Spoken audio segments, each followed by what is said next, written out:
हमारा कायलो सोचता है ओ नो, क्या प्रिंस ने सारी बातें सुन ली। आखिर मैंने इतनी सारी बकवास क्यों की, और वो भी उनके सामने। उन्होंने सब कुछ सुन लिया। तो तभी वहाँ से रेमंड स्पेंसर चला जाता है। तो हमारी हीरोइन वहीं पर खड़ी थी। तो तब वो सोचता है अरे हाँ, प्रिंसेस तो मुझे रोज़ मिलती है, मैंने ये सारी बातें उससे ही कही थी, और ये कि मैं प्रिंस को सेड्यूस करने वाला हूँ। डैम इट, ये सब कुछ तो मैंने दिल से नहीं कहा था ना, मैं तो सिर्फ रेमंड को दिलाना चाहता था। लेकिन अब मैं क्या एक्सक्यूज बनाऊंगा। तो हमारी प्रिंसेस वहीं पर थी। वो कहती है प्लीज अंदर आ जाए सर्गे। तो तब वो अंदर आ गया था और वो दोनों सोफे पे बैठे हुए थे आमने सामने। वो कहता है क्या आपने शुरू से लेकर आखिर तक सारी बातें सुन ली। तो हमारी कहती है जी बिल्कुल, मैंने सारी बातें सुन ली। तो हमारा काइलो वो सोचता है क्या कितनी ज़रा एम्बैरसिंग बात है ना, आखिर ये सब कुछ कैसे हो गया। आई एम श्योर वो बहुत ज़रा गुस्सा होंगी, और वैसे भी मैंने ये सब कुछ खुद से नहीं कहा था, ये तो सिर्फ मैंने रेमंड स्पेंसर के सामने ना हारने के लिए बोला था। तो वो सोचता है मैं तो बस उसके सामने थोड़ा काइंड बनने की कोशिश करा था, लेकिन वो मेरी बेइज्जती किए जा रहा था, मैंने इसलिए सब कुछ कहा था। तो उसके हाथ कांपने लग जाते हैं। वो सोचता है शायद इसकी वजह से प्रिंस को लगा हो कि मैं बहुत ज़्यादा बुरा हूँ और वो दोबारा मुझसे मिलना ना चाहती हूँ, क्योंकि प्रिंसेस दोबारा कभी भी मेरी तरफ ऐसे मुस्कुरा कर नहीं देखेंगी इतनी ज़रा प्यारी स्माइल से। और शायद जब वो मेरी तरफ ऐसे देखती थी तो मुझे डिलीजन हो गया था, और वो सोचता है मुझे लगता है वो सब कुछ खत्म हो चुका है। तो काइलो कहता है मुझे माफ कीजिएगा, लेकिन मेरा इरादा नहीं था, मैं ये सब कुछ कहना नहीं चाहता था, मैं तो बस रेमंड स्पेंसर को प्रोवोक करने की कोशिश करा था, उसके अलावा कुछ नहीं। तो हमारी सोचती है क्या सच में। तो वो कहता है और ये सब कुछ सिर्फ एक्सक्यूज है, लेकिन आई एम सॉरी। तो वो बड़ा शर्मिंदा हो गया था। तो हमारी सोचती है मुझे यकीन नहीं होता मेरा फेवरेट एक लिटिल बनी भी बन सकता है।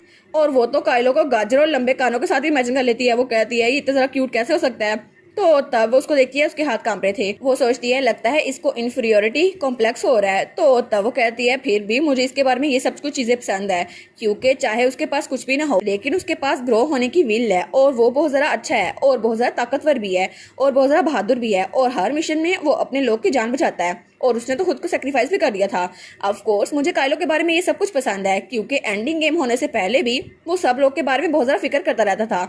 इसलिए काइलो चाहे जो कुछ मर्जी हो, उसके साथ मुझे मेरी फेट कनेक्ट करती है। शायद इसीलिए हम इसे किस्मत कहते हैं, और इसलिए मैं चाहती हूँ कि उसके फ्लास के साथ उसे कबूल कर लूँ। तो तब स्माइल करती है और कहती है ये तो बहुत ज़्यादा लवेबल है। वो कहती है आखिर क्यों, क्या आपका सच में कोई इंटेंशन नहीं है कि आप मुझे सेड्यूस करें। वो कहते हैं नहीं नहीं, मैं ऐसी जरूरत कर भी कर सकता हूँ। तो हमारी सोचती है ये तो बहुत ज़्यादा डिसअपॉइंटिंग है ना, लेकिन वो उसे कहती है लेकिन एक सेकंड रुकिए, आखिर मुझे सेड्यूस करने से सर स्पेंसर वो प्रोवोक कैसे होंगे, और मैंने मेड से सुना था कि सर स्पेंसर मुझे पसंद नहीं करते। वो कहते हैं वेल ऐसा मैंने भी सोचा था, लेकिन मुझे लगता है कि वो बदल चुका है। तो हमारी सोचती है क्या सच में, लेकिन क्यों। वो तो बहुत ज़्यादा डिस्प्लीज हो गई। तो वो सोचती है मुझे भी ऐसा लगता है कि रेमंड स्पेंसर के दिल में मेरे लिए फीलिंग्स आने लग गई है, लेकिन क्यों, आखिर क्यों। तो तब हमारा हीरो कहता है अगर रेमंड स्पेंसर आपको अडोर ना भी करें, लेकिन फिर भी मुझे लगता है वो कभी ना कभी आपको पसंद करता ही होगा, और शायद इसी वजह से मेरे जैसा लोअर इंसान वो इस बात को इग्नोर नहीं कर सकता कि मैं आपसे मिलने आता हूँ। तो तब वो सोचती है काइलो आखिर किसकी हिम्मत हुई मेरे काइलो को लो बोलने की, अरे हाँ पहले मैं भी तो ऐसे बोला करती थी। तो तब वो उसके साथ देखती है। वो कहती है ठीक है, तो जितना हम क्लोज होंगे ना उतना सर स्पेंसर अनकंफर्टेबल होंगे, है ना, आपको भी ये लगता है। वो कहता है हाँ शायद हो सकता है, क्या आपको ऐसा नहीं लगता। तो हमारी स्माइल करती है और कहती है ठीक है, तो आपको क्या लगता है हमें कुछ दिनों के लिए ऐसे एक्ट करना चाहिए। तो वो कहता है क्या ऐसे एक्ट, क्या सच में। और वो सोचता है मुझे लगा था कि वो मुझ पर गुस्सा होंगी, लेकिन इस वक्त वो तो स्माइल कर रही हैं, आखिर क्यों।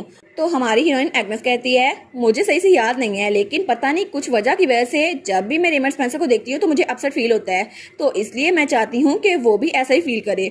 तो आपका इस बारे में क्या ख्याल है। तो हमारा सोचता है मुझे लगा था मुझे उनसे दूर रहना पड़ेगा, क्योंकि उन्होंने मेरी बातें सुन ली है, लेकिन ये जो कह रही हैं ये तो बिल्कुल अलग लग रहा है। तो वो कहती है मुझे लगता है आप भी ये चीज चाहते हैं। तो हमारा हीरो सोचता है मैं जब भी इनकी आंखों की तरफ देखता हूँ तो ये हमेशा मेरी तरफ ही देख रही होती हैं। तो वो कहती है हमें इस बारे में ट्राई नहीं करना चाहिए थोड़ी देर के लिए।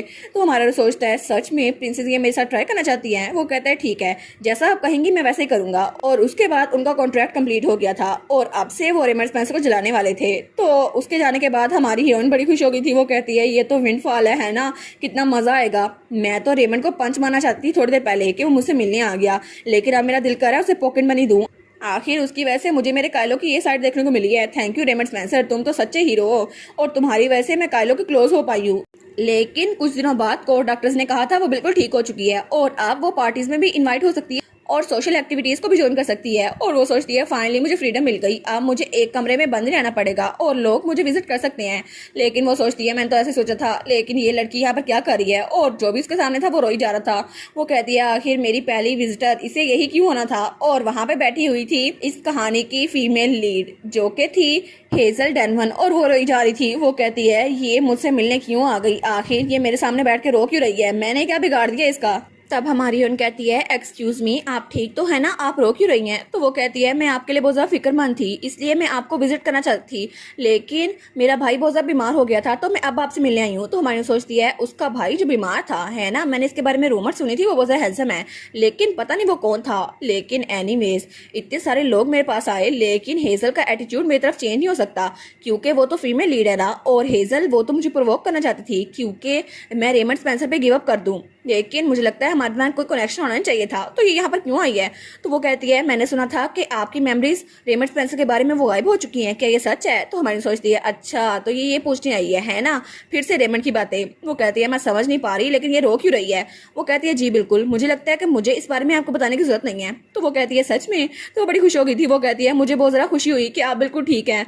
वो सोचती है क्या इसको इस बात की खुशी हो रही है कि मैं रेमंड के साथ नहीं होने वाली। और हमारी हीरोइन तो पूरी स्पीचलेस हो गई थी। वो कहती है नहीं नहीं, मेरा मतलब था कि मैं बहुत ज़्यादा खुश हूँ कि आप बिना किसी ट्रबल के रिकवर हो रही हैं। वो कहती है मुझे ऐसा लगता तो नहीं, लेकिन उसके सामने कहती है एनीवेज अगर आपका मामला खत्म हो गया हो तो क्या आप जा सकती हैं।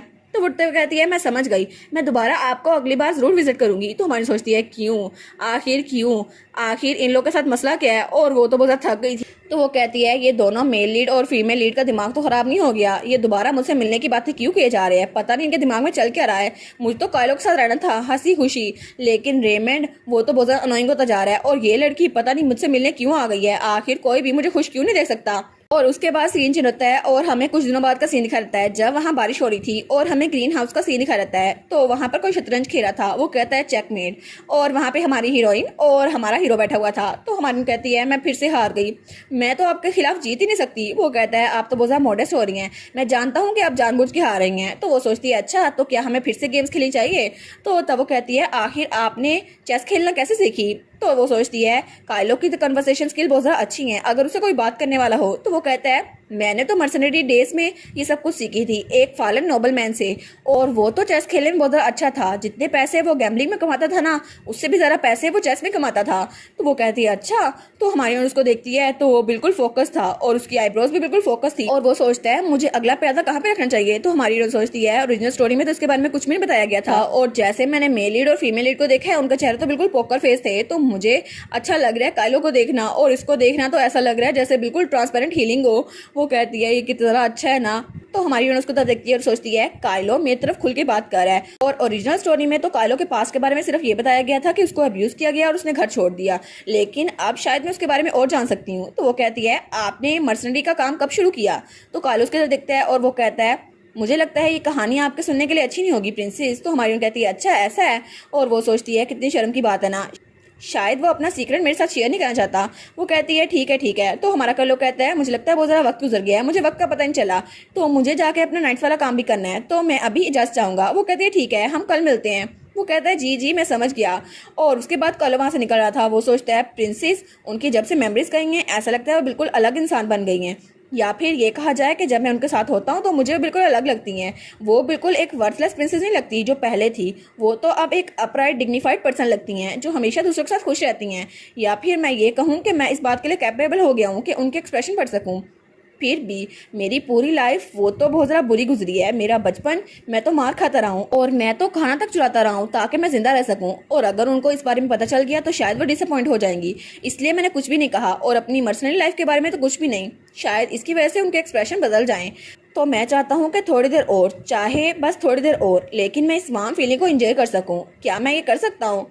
और तब हमें अगले दिन का सीन दिखा रहता है जब हमारा हीरो वहाँ पर था। तो बड़े राग कहता है मुझे माफ़ कीजिएगा लेकिन प्रिंसेस ने कहा था आज आपको पैलेस आने की जरूरत नहीं है। वो कहता है क्या सच में प्रिंस चाहती है मैं उनके पास ना जाऊं, तो इसका मतलब है मैं जो कुछ सोच रहा था वो सब कुछ खत्म हो गया, और प्रिंस के बारे में मैंने जो बातें की थी कि मैं उन्हें सेड्यूस करूंगा, क्या उनको ये डिस्गस्टिंग लग रहा था, शायद इसी वजह से वो मुझसे मिलना नहीं चाहती। तो वो सोचता है क्या मैं उनको इतना ज़्यादा बॉदर कर रहा था?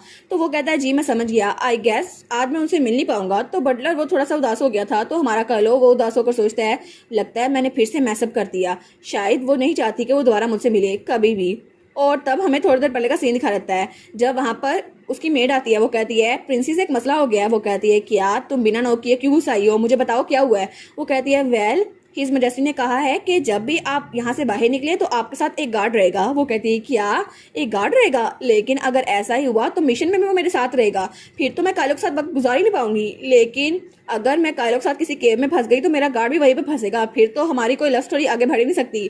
तो वो सोचती है ऑफ कोर्स मैं समझ सकती हूँ कि एम्परर अपनी बेटी को प्रोटेक्ट करना चाहता है, लेकिन फिर भी ये तो बहुत ज़्यादा बड़ी बात हो गई। और इस सब के पीछे एक क्राउन प्रिंस डैमियन भी था।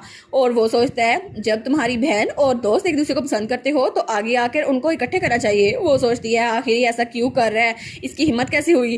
तो तब वहाँ जाते हुए कहती है ठीक है जाओ और सर काइलो से कहो कि आज मैं उनसे नहीं मिल सकती।